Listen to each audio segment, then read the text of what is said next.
చేసుకున్నారు ఏంటో తెలియదు. మీకు ఎటువంటి సౌండ్స్ వినిపించలేదు, ఏం వినిపించలేదు. ఓకే, ఆ రూమ్ లో ఉండేది మార్నింగ్ నేను మీతో మాట్లాడాను, మీరు ఇంకో వన్ ఆఫ్ ద మెంబర్. మీరు నువ్వు ఎందుకు బయటికి వెళ్ళావు? నేను ఆ రూమ్ లో ఉన్నట్లే ఫస్ట్ నుంచి వేరే రూమ్ లో పనుకుంటున్నాను. ఓకే, సో మీరు తన క్లాస్మేట్సా? బెస్ట్ ఫ్రెండ్ వాళ్ళిద్దరు. ఓకే, మీరు దూరం పెట్టడం వల్లనేనా తన డిప్రెషన్ కి లోన్ అయ్యాడు? నేను ఇక్కడికి వచ్చి కలిసిన వాళ్ళ 10th ఫ్రెండ్స్ ఒక 8 మంది వచ్చారు. వాళ్ళందరూ ఒక వాళ్ళ బిహేవియర్ కొంచెం దసరా ముందు ఒకటికి ఉన్నారు వీనితోనే బాగానే ఉన్నారు. దసరా తర్వాత వీనితోనే లేరు, ఇంకా వీనితో మాట్లాడతారు, దూరం పెడుతున్నారు. వినే ఉన్నాడు ఇంకా నన్ను ఫ్రెండ్స్ మోసం చేస్తున్నారు అని ఫీల్ అయ్యండి బాగా. ఇంకా అందుకని అలా ఇవాళ మీ అందరికి కాలేజ్ హాలిడే ఇచ్చారా? పంపించేశారు. ఎందుకు ఎప్పుడు పంపించారు? ఎప్పుడు చెప్పారు మీకు? మార్నింగ్ 8:39 వరకు మెసేజెస్ పంపించారా? క్లాస్కి వెళ్ళి అవుట్ పాసెస్ ఉన్నాయి, అవన్నీ ఇంకా ఒక్కొక్కరికి ఇచ్చేసేసి రాసుకుని వెళ్ళిపోయి అన్నారు. ఓకే, ఎవరు అడగలేదా ఎందుకు వెళ్ళిపోమంటున్నారు ఏంటి? ఫ్యాకల్టీ వెళ్ళి బాడీ తీసుకెళ్ళాడు, తెలిసింది కదా ముందుగానే చనిపోయాము అనుకుని ఇంకా అందరం వెళ్ళిపోతున్నాం. ఓకే, సో నైట్ ఏ టైంకి తను చనిపోయాడు? మనకి ఏం తెలియదు, కానీ పొద్దున్న ఫ్రీ మార్నింగ్ అలా ఉంది బాడీ. ఓకే, తను తీసుకెళ్తున్నప్పుడు మీరు ఎవరు కూడా వాళ్ళ పేరెంట్స్ నెంబర్స్ మీ దగ్గర ఉంటాయి కదా, వాళ్ళ పేరెంట్స్కి ఏమైనా ఇంటిమేట్ చేశారా? మీరు ఎవరైనా కాల్ చేసి? నంబర్స్ ఉంటాం పేరెంట్స్, ఫోన్ లేదు. ఓకే, సో కౌశిక్ ని మీరు అదే లాస్ట్ టైం చూడారు? నైట్ లాస్ట్ టైం వీనితోనే మాట్లాడాడు. నీతో మాట్లాడారు ఏ టైం అప్పుడు? 11 o'clock. ఏం చెప్పాడు? ఏం అంటే ఫ్రెండ్స్ గురించి చెప్పినాడు. ఫ్రెండ్స్ ముందు కలిసి ఉన్నారంటే 8 మంది అట్లా. ఏమైనా ఏడవడం అట్లా ఏమైనా చేశాడా? అట్లా ఉంది, కన్నుల్లో అట్లా నీళ్ళు ఉన్నాయి, అంతే ఏడ్చలేదు. అది సూసైడ్ అని చెప్పడానికి అక్కడ ఎటువంటి ఆధారాలు మాకు కనవలేదు మేడం. అక్కడ లోపల చూస్తే ఫ్యాన్ కు హ్యాంగింగ్ చేసుకున్నారు అని చెప్తున్నారు. ఆ ఫ్యాన్ కున్న మొత్తం ఆ బూజు కూడా అక్కడ నుంచి ఒక ప్లాస్టిక్ ఐటమ్ ఉంది. ఆ హ్యాంగింగ్ చేసుకున్నప్పుడు ఆ తాడు ఇట్లా అక్కడ కట్టిన ఉంటే ఆ పిల్లగాడు అది ప్లాస్టిక్ ఐటమ్ కాబట్టి అది ఇరిగిపోతుండే. ఎట్లున్నది అట్లా ఫ్యాన్ నీట్గా ఉంది, ఇంత డస్ట్ కూడా పోలేదు, డస్ట్ కూడా నీట్గా ఉంది. కింద నుంచి కూడా హైట్ చూసుకుంటే అది 10/12 10/15 ఉన్నట్టుంది హైట్. అది అంత హైట్కి సంబంధించి లోపల ఐటమ్స్ ఏం లేవు. ఆ పిల్లగానికి అందదు కూడా వీలే వేసిరనే అనుమానమే కలుగుతుంది మాకు అక్కడ చూసినంత వరకు. స్వామి, అసలు మీ కాలేజ్లోని ఇంత రెప్యుటేటెడ్ కాలేజ్లోని ఇలాంటి ఇన్సిడెంట్ జరిగినప్పుడు మీరు అసలు ఏం చెప్తారు? ఏంటి వాళ్ళ మీడియాకి కూడా మీరు అసలు ఇన్ఫర్మేషన్ ఇవ్వకుండా వెళ్ళిపోతున్నారు? అసలు కాదు మేడం, మార్చి దగ్గరికి పోదాం. మీరు మార్చి దగ్గరికి వెళ్ళాలి, బట్ ఏంటంటే ఇంత ఇన్సిడెంట్ జరిగినప్పుడు వాళ్ళ పేరెంట్స్ కి మీరు ఇంటిమేషన్ ఇవ్వలేదంట, బాడీని మీరే తీసుకుపోయారు. ఒక సూసైడ్ కేసు జరిగేటప్పుడు పోలీసులకు కూడా ఇన్ఫర్మేషన్ ఇవ్వకుండా మనం ఆ ఎవిడెన్స్ అవి మిస్ అవుతాయి కదా. ఎర్లీ మార్నింగ్ 5కి వేకప్ చేస్తారు స్వామి. అది చేసినప్పుడు ఈ సాంగ్ ఫ్లోరింగ్ చచ్చిపోయి తలుపు కొట్టే లోపల తీసిందంట. బాబు లైట్లు వేసి కింద పడి ఉండే లోపల మామూలుగా జనరల్గా పడిందని చెప్పి హాస్టల్ ఇన్ఛార్జికి ఫోన్ చేస్తే hostel incharge vice principal Suresh Swamy కానీ ఫోన్ చేశాడు. సురేష్ స్వామి ఏం చేశాడు, వెళ్ళి తీసుకెళ్ళి హాస్పిటల్కి తీసుకెళ్లారు స్వామి. ఆ పిల్లగాళ్ళని చూసే ప్రిన్సిపల్ స్వామి ఆ స్వామి హాస్పిటల్తో అటు నుంచి అటు గాంధీ హాస్పిటల్ దగ్గరికి వెళ్ళారు స్వామి. నేడు శ్రీ చైతన్య కాలేజీలో మరో దుర్మార్గమైన చర్య, ఇంకో విద్యార్థిని పాల్గొని ఇంకో హత్య చేసింది చైతన్య కాలేజ్. మనం చూసుకుంటే ఒక నెల రోజులు గడవకముందు ఇదే క్యాంపస్లో ఘర్షణల పేరుతో 2 బ్యాచ్లు కొట్టుకుంటాయి. 2 బ్యాచ్లు కొట్టుకుంటే వాళ్ళకి పలు గాయాలు జరుగుతాయి. ఏమైందని చెప్పి ప్రిన్సిపాల్ పిలిచి మాట్లాడితే ప్రిన్సిపాల్ వాళ్ళ మీద విపరీతమైన గాయాలు చేసి వాతాలన్నీ పెట్టుకుంటే పేరెంట్ కూడా వచ్చి కూర్చొని పేరెంట్లందరూ కూడా వచ్చి ధర్నా చేశారు. ఆ బ్యాచ్కి సంబంధించిన వ్యక్తే అందులో ఉన్న ఏదైతే ఘర్షణలు జరిగిందో అందులో ఉన్న వ్యక్తే ఈరోజు మృతి చెందిండు. మరి ఇది అనుమానాస్పద మృత, లేకుంటే విద్యార్థులు ఘర్షణకు దిగి వాళ్ళు ఏమైనా మృతి చెందారా, లేకుంటే మేనేజ్మెంటే ఒత్తిడికి అనేది చనిపోయిందా అనేది తెలియాల్సింది. నిన్న రాత్రి చనిపోయిన విద్యార్థి ఈరోజు పొద్దున వరకు కూడా వేరే పిల్లలు చూసుకున్నంత వరకు కూడా చైతన్య కాలేజీ వాళ్ళు ఎవరికి తెలియదు. ఈరోజు పొద్దున 6:40కి మేము కనుక ప్రిన్సిపల్ గారికి ఫోన్ చేస్తే నా దగ్గర వాయిస్ రికార్డు ఉంది. ఏమైంది సార్ అంటే నేను లేను, ఎల్బీనగర్లో ఉన్నాయి, ఇప్పుడు బయలుదేరినా అంటుండు. అంటే ఒక బాధ్యతాయుతమైన ప్రిన్సిపల్ పదవిలో ఉండి, ఒక బాధ్యతాయుతమైన ఏజీఎం పదవిలో ఉండి క్యాంపస్లో విద్యార్థి చనిపోయినా కూడా మీకు తెలియదు అంటే వీళ్ళు ఎంత నిర్లక్ష్యంగా వ్యవహరిస్తారో మనకు తెలుస్తుంది.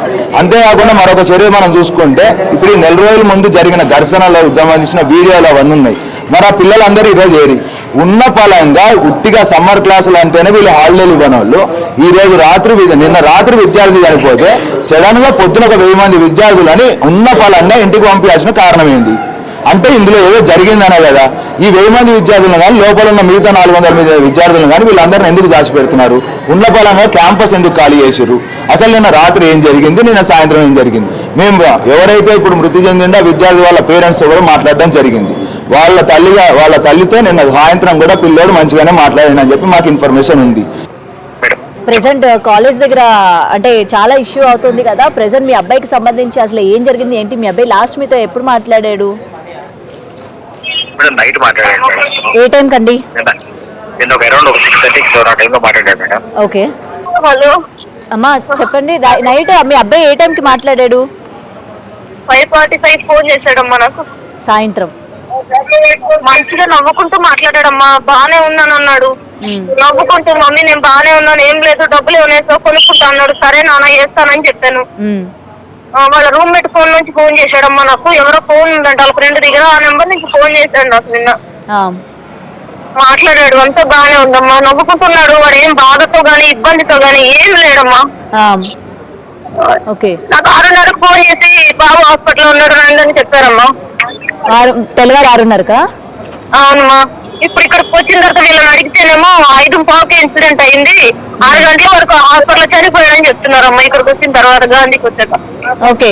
అంటే అసలు మీ అబ్బాయితోనే నైట్ తన రూమ్ లోని తనతో పాటు ఉన్న వ్యక్తులు కూడా చెప్తూ ఉన్నారు, నైట్ 11 గంటల వరకు కూడా వాళ్ళతో బాగానే మాట్లాడాడు, నవ్వుతూనే మాట్లాడాడు, సడన్ గా పొద్దున్న చూసేసరికి ఈ విధంగా అయ్యింది అని కూడా వాళ్ళు కూడా చెప్తున్నారు, స్టూడెంట్స్ కూడా. అదే మా అమ్మ, వాడంతటా వాడుగా ఏమన్నా సూసైడ్ చేసుకోడు, ఇలాంటివి చేయడమ్మా. నా కొడుకు చాలా ధైర్యం, తిరికోడు కాదు. వాడికి ఆ చావు అలాంటివి అంటే వాడికి నచ్చదు కూడా, మాట కూడా వాడికి నచ్చదు. వాడు ధైర్యంగానే ఉంటాడు. కానీ వీళ్ళ నిర్లక్ష్యం, మేనేజ్మెంట్ నిర్లక్ష్యం వల్ల, వీళ్ళ వల్లనే నా కొడుకు అలా అయిపోయాడు. వీళ్ళ నిర్లక్ష్యమేనమ్మా. ఒక స్టూడెంట్ ఒక ఫ్లోర్ లో 5-6 రూములు ఉన్నాయి. ఆ 5-6 రూముల్లో పిల్లలు ఎలా ఉన్నారు ఏంటనేది నైట్ డ్యూటీలో కూడా మనుషులు పెడతారు వాళ్ళు. అమ్మ చెక్ చేసుకోరా అమ్మ, డోర్ ఓపెన్ చేస్తుంటే చెక్ చేసుకోరా అమ్మ, రూమ్ లోకి వెళ్ళి పిల్లలు ఎలా ఉన్నారు నైట్ డ్యూటీలో ఉన్న వాళ్ళు చెక్ చేసుకోరా, చెప్పండి అమ్మా మీరు. పిల్లోడు అట్లా పడిపోయి ఉన్నాడు రూమ్ లో. 5-6 రూముల్లో పిల్లల్ని ఎవరు చెక్ చేసుకోకుండా ఉంటారా నైట్ ఉన్న వాళ్ళు? కెమెరాలు కూడా ఏం లేనట్టు కనిపిస్తుందమ్మా కాలేజ్. మేడం ఒక మాట మేడం, కాలేజీకి ఈ హాస్టల్ కి రూమ్ లోకి వెళ్ళే సైడ్ ఒక కెమెరా ఉన్నట్టుంది మేడం, ఒకసారి కనుక్కోండి madam. Okay okay. Right. Sri Chaitanya junior college లోని దారుణం చోటు చేసుకుంది. అధికమైన ఒత్తిడి కారణంగా కౌశిక్ అనే విద్యార్థి సూసైడ్ చేసుకున్నట్టు కూడా తెలుస్తోంది. అయితే ఈ సూసైడ్ అరౌండ్ మార్నింగ్ 5 o'clock చేసుకున్నట్టు చెప్తూ ఉన్నారు. అయితే దీనికి సంబంధించి మరిన్ని వివరాలు ఇవాళ కౌశిక్ యొక్క రిలేటివ్ మనతో పాటు ఉన్నారు. దీనికి సంబంధించి అంటే ఎందుకు ఒత్తిడికి గురవుతున్నారు, అటు చదువు పరంగా విద్యార్థులు ఉపాధ్యాయులు ఎవరైనా సరే తనకి ఒత్తిడికి గురి చేస్తూ ఉన్నారు, ఇంకా ఎక్కువగా చదవాలి, ఎక్కువ టైం వాళ్ళు చదివించాలి అని చెప్పి కూడా ఈ విధమైన ప్రెషర్ ఏమైనా పెట్టారా అన్న విషయాలు ఏమైనా పేరెంట్స్ తో కానీ వాళ్ళ యొక్క రిలేటివ్స్ తో కానీ కౌశిక్ ఎప్పుడైనా షేర్ చేసుకున్నారా అన్న విషయాలు కూడా తెలుసుకునే ప్రయత్నం చేద్దాం. అండ్ కౌశిక్ అసలు మీతో లాస్ట్ టైం ఎప్పుడు మాట్లాడారు, కాలేజ్ లోని ఈ విధంగా ప్రెషర్ ఉందని చెప్పి ఏమైనా మీతో షేర్ చేసుకున్నారా? లాస్ట్ టైం అంటే October 31st దీపావళికి ఇంటికి వచ్చాడు. ఇంటికి వచ్చినప్పుడు ఎలా చదువుతున్నారో అని అడిగితే బాగానే చదువుతున్నాను, బాగానే ఉన్నాను అన్నాడు. కానీ స్ట్రెస్ అదేమీ చెప్పలేదు. అప్పుడప్పుడు ఫ్రీక్వెంట్గా ఫోన్ చేసినప్పుడు ఇలా మార్కులు తక్కువ వస్తున్నాయి మామూలుగా అనేవాడు. అదేముందిలే ఐఐటీ కాకపోతే ఏమైనా ఐపీఎన్ మీద కాన్సన్ట్రేషన్ పెట్టు, ఎంసెట్ అని వస్తుంది కదా, బాగానే ఉంటుంది ఫ్యూచర్. ఎంసెట్కి కూడా ఎంసెట్ కాలేజీలు ఉన్నాయి, దానికి కూడా బాగానే ఉంటాం మనం. కాకపోతే ఫ్రెండ్స్ ఎవరు లేరు అన్న. ఫ్రెండ్స్ అంటే 10th క్లాస్ నుంచి వీళ్ళు ఫ్రెండ్స్ ఉన్నారు, ఒక గ్యాంగ్ టైప్. వాళ్ళు ఇందులో జాయిన్ అయ్యారు. నేను జాయిన్ అయినట్టున్నారు కదా అంటే ఒక్కొక్కసారి ఉంటున్నారు, ఒక్కొక్కసారి ఉండట్లేదు వాళ్ళు నాతో, దానివల్ల అన్నారు. ఈ రోజు మార్నింగ్ తెలిసిందేమంటే వాళ్ళ ఫ్రెండ్స్ వాళ్ళు వదిలేసారు, వెళ్ళి లోన్లీగా ఫీల్ అవుతున్నాడు ఒక్కడే అయిపోయి, దానివల్ల ఇలా సూసైడ్ చేసుకోవాల్సి వచ్చింది. అంటే వదిలేయడానికి గల రీజన్స్ ఏంటి, ఎందుకంటే వాళ్ళకి వేరే ఫ్రెండ్స్ కొత్త ఫ్రెండ్స్ తగలడం వల్ల కొంచెం దూరం పెట్టినట్టు